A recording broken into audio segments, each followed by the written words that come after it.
city of dreams, the city that never sleeps, the maximum city. And they say no trip to India is complete without a visit to this pulsating place. So here I am in the city with many names, Mumbai. And I started my journey in India's wine country and its nerve center, Nasik.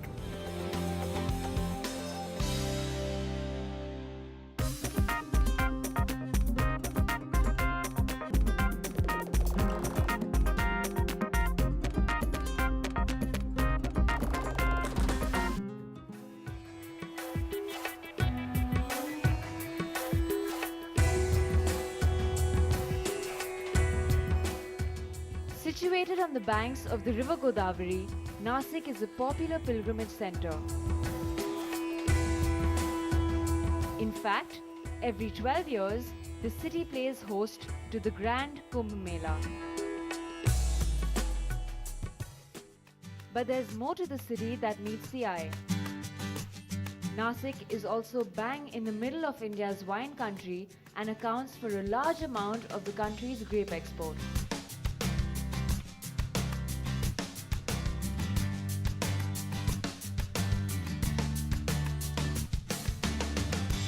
From Nasik, I am driving south towards Mumbai on the impressive Nasik-Mumbai Expressway, also known as the National Highway 3. And my ride for today was a swanky red Mercedes B180. I was taking a slight detour to the Sula vineyards before hitting the hilly roads of the Western Ghats. Post passing through little towns like Igatpuri and Shahpur, my journey would culminate at the sprawling megapolis of Mumbai, and I will be covering a total distance of 198 kilometers.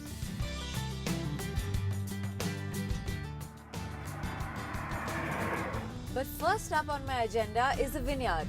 I am in wine country after all, so I decide to go with one of the best, Sula Vineyards. Sula Vineyards is just 15 kilometers out of the city, and the drive to the vineyard was simply beautiful. Driving on the empty roads, through rolling hills, and surrounded by lush greenery, I certainly felt as if I had left the harsh Indian summer behind.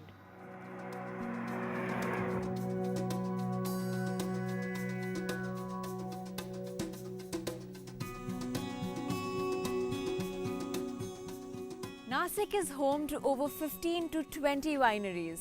Almost 85% of India's wines comes from this region, and Sula is the oldest, the first and the largest vineyard in Nasik. Surprisingly, Nasik in fact never used to grow grapes for wines until Rajiv Samant, the founder of Sula Vineyards, pioneered the cultivation of wine grapes here. Producing their first wines in the year 2000, the winery has just grown from strength to strength. To know more about the wines, I was meeting Ojoy Saha, the chief winemaker, for a crash course in wine tasting. What are we tasting today? So we are tasting a white, rosé and a red, because these are three different colors actually of wine that is generally available. Three different colors.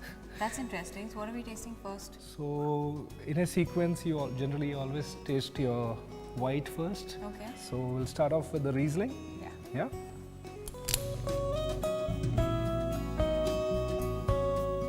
So after you see, you swirl it. You swirl it. Cheers.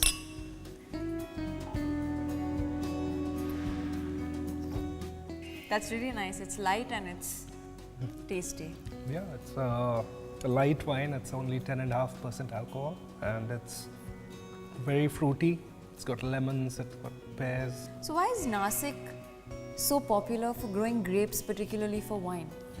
See, Nasik is situated at an elevation of about 600 meters. So when you are at this height, the nights are quite cool, and we are growing the grapes during winter time. So what happens is you have really cool nights, so about 8 to 12 degrees at night time, and then you have warm days about 25 degrees, not very hot. So that brings up the sugar levels, and the cool nights retain the acid. What is the next wine we're going to taste? The next wine is rosé. So this is a Zinfandel rosé. Okay. So it's made out of Zinfandel grapes. The first wine was made out of Riesling. So these are different grapes which are grown around the world, international varieties. Do we do the same thing? Swirl it? Swirl it so it releases all the aromas. Swirl it, smell it, taste it.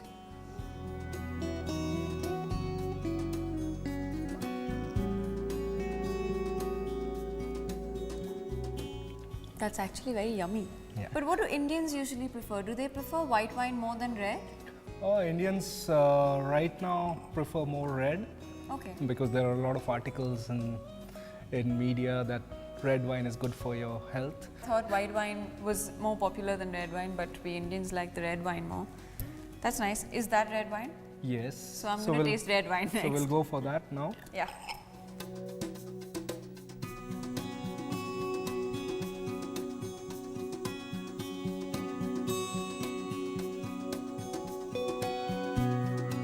Ruby purple in color. It smells really nice, like nicer than those two.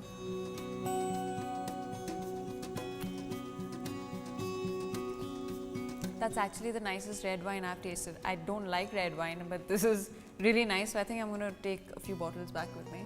You're most welcome. So what is your best wine? The best wine that we make is called Rasa. It's a red wine made from Shiraz grapes, and we age it for a very long time, 15 months in barrel. So this is our best wine because it is concentrated in flavors and aromas.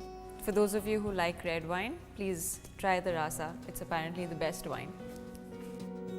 The wines were delicious, and in this lovely setting, I could definitely spend a couple of days here. But my journey has only just begun, and I need to get back on the road.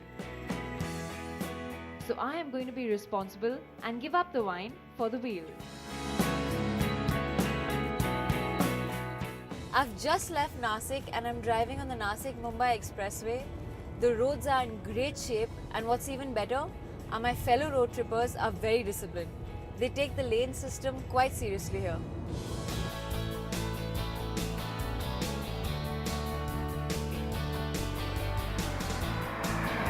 Soon after getting onto the expressway, there is a toll booth. The toll charges of 95 rupees are worth every penny because the 6-lane expressway is simply stunning. Cutting through the little hills, this world-class road is a dream to drive on.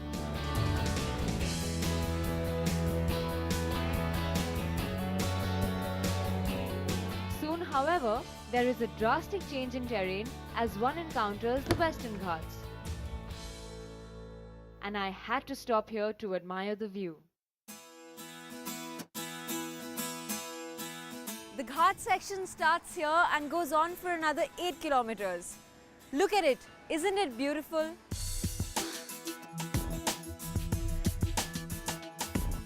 This 8-kilometer 2-lane Ghat section of the expressway actually becomes 2 separate one-way highways on different sides of the hill range.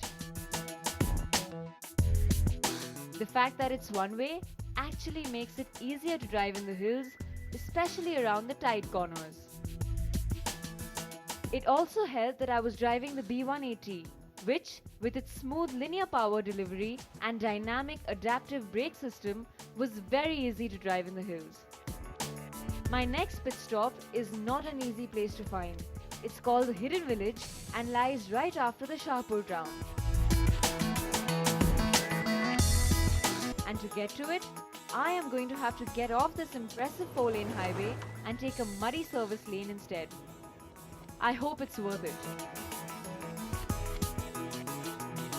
True to its name, it really is hidden, and one has to get the directions from the owner or from the website to find this place.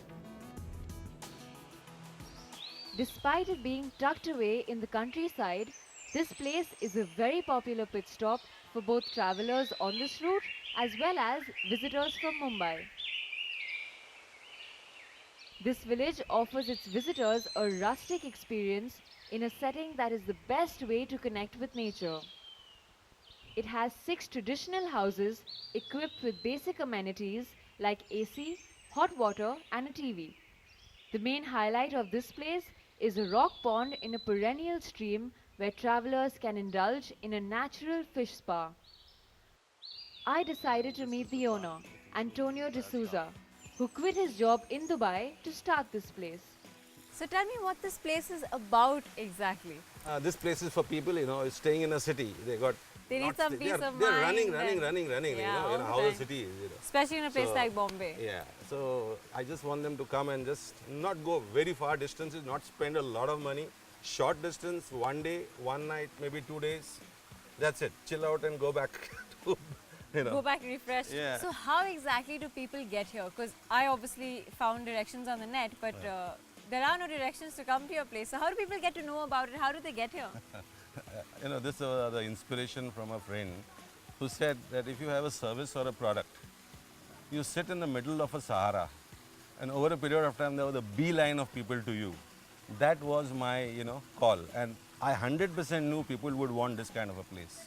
I think it's just the love for nature and, like you said, peace of mind when you're coming from such crazy cities when you're so packed with work. It's really nice. How often do people come though? Is it through a season or on weekends? How do you go about it? Let me tell you this, a small statistic I'll give you. 2009 December we started. 2010, with 3 houses. 2010 by mid-year I made 2 more houses. So by the end of 2010 I had 5 houses. 2011 we used to get Saturday, Sunday people coming. Monday to Friday blank. Means 3 to 4 days a week we were just cleaning and up the place. 2013 I had total of only 7 days blank in 365 days. Wow, that's So amazing. you get hit. Yeah, I get 2014 you're not looking back. very good. I wish you all the best. I'm sure 2015 and many more years to come. You're not going to even have a day free. And I think one of those days is going to be blocked by me. So I'm glad I came here and most looked at this welcome. place. You're It's most beautiful. welcome. This rustic place does take some time to get used to, but once here, it's hard to leave. I finally reach Mumbai, where apart from indulging in a summer treat, I also meet India's original funny man, Cyrus Broacha.